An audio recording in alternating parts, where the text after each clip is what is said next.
Nos enfrentamos a una severa crisis institucional que pone en peligro el tejido social de la nación misma. El Tribunal Electoral abdicó de su responsabilidad para ponerla al servicio del fraude. Quienes actuaron más que como magistrados, como jueces de rancho, se escudaron en formalismos, muy devotos de la ley, pero muy indiferentes con la justicia y la legitimidad. Guiados por sus ambiciones personales y como voceros de sus dueños, impusieron a Peña Nieto. Ni disimularon, no habían votado y ya llamaban presidente electo. No nos confundamos.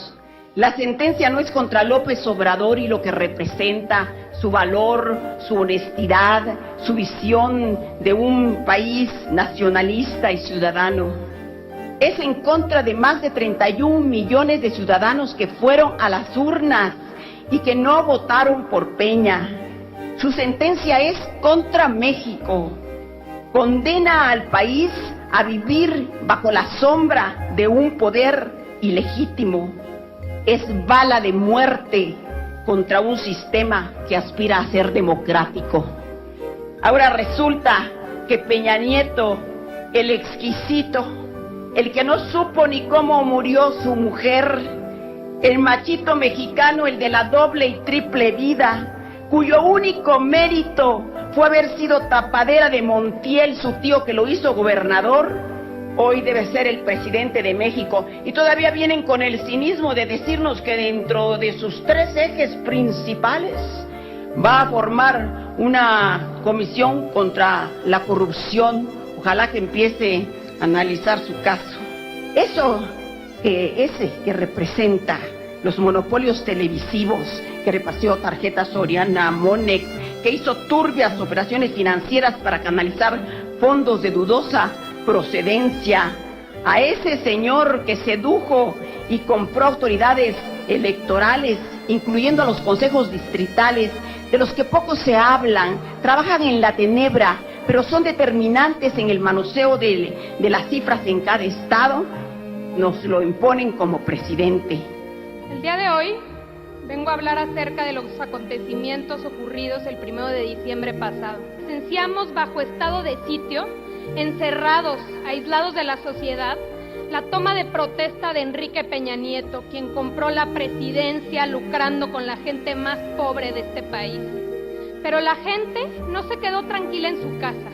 Decidieron que si Peña Nieto vendría aquí, entonces los que iban a salir a tomar la protesta como estandarte serían ellas y ellos, la ciudadanía. Con consignas y pancartas como herramientas de manifestación, salieron a las calles a decirle al PRI que podían haber regresado al gobierno, pero que ellos no iban a regresar a ser los mismos gobernados.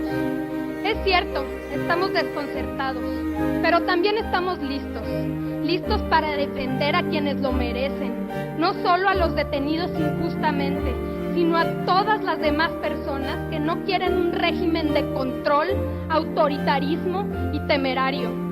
Hoy es un día de luto, es cierto, pero no voy a pedir un minuto de silencio por las víctimas de los eventos del 1 de diciembre, que somos la mayoría. Voy a pedir 6 años de alzar la voz en favor de los mexicanos y las mexicanas, que no permitiremos que nos dobleguen por la fuerza, pero que tampoco usaremos la violencia para doblegar. Nada por la fuerza, no al autoritarismo. Todo por la razón, el entendimiento, la organización, la justicia y la paz. Muchas gracias. Ha concluido un gobierno espurio y comienza la pesadilla de la imposición y la ilegitimidad. Lo que hoy se respira en el país es regresión, reversión, involución. En esta era de la imposición, el primer acto legislativo y político convenido entre el PRI y el PAN fue la contrarreforma laboral, la más cruel e injusta en contra de los trabajadores, que sepultó las conquistas de la clase obrera. Muchos trabajadores y jóvenes del país no conocen el alcance y el perjuicio que les causará. El PRI y el PAN son responsables de mantener los salarios mínimos más bajos del mundo, equiparables con países como Haití. El PRI y el PAN son responsables de elevar a rango constitucional la corrupción, la deshonestidad y la impunidad. La adquisición de un avión presidencial por más de 350 millones de dólares es quizá el más gráfico ejemplo de los tiempos de retroceso que soplarán a partir de hoy en el país. En los últimos 25 años, el rezago económico, la degradación social, el atraso educativo y el deterioro político han tenido un rostro bipartidista. Con el PRI, el país creció apenas el 2% en promedio. Con el PAN, menos del 1.9%. En un solo día, con aquel error de diciembre del 94, el PRI dejó sin empleo a 5 millones de trabajadores. En 2 años, el PAN anuló la fuente de trabajo de 7 millones de mexicanos y mexicanas. PRI y PAN han sido una portentosa fábrica de pobres. El priismo heredó al PAN 13 millones de mexicanos en pobreza extrema. El PAN le entrega hoy al PRI 12 millones de nuevos pobres, 25 millones de mexicanos que sobreviven con $2 al día. Es decir, el PRIAM produce 1 millón de nuevos pobres por año.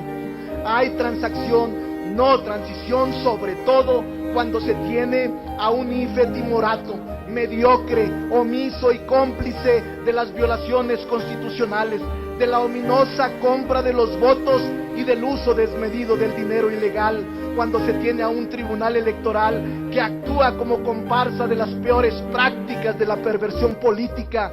Anuló y negó justicia, actuaron como simples farsantes de toga y birrete. No podemos reconocer a quien compró el cargo más representativo del país con recursos económicos de los que aún se desconoce el origen y el monto. La historia nos enseña que aquel que compra la presidencia termina vendiendo el país. Riñe con la comodidad de las curules, riñe con sus trajes bien cortados que lo único que saben hacer es chiflar y gritar, riñe con sus emolumentos económicos que son bien pagados. Nosotros seguiremos luchando hasta lograr el objetivo superior de la transformación del país. Seguiremos señalando con razón y argumentos que la justicia en México se vende al mejor postor, que los ministros, consejeros y magistrados son nombrados por cuota política, despreciando la honestidad y talento de jueces y académicos rectos, que es una justicia putrefacta la que ustedes encabezan.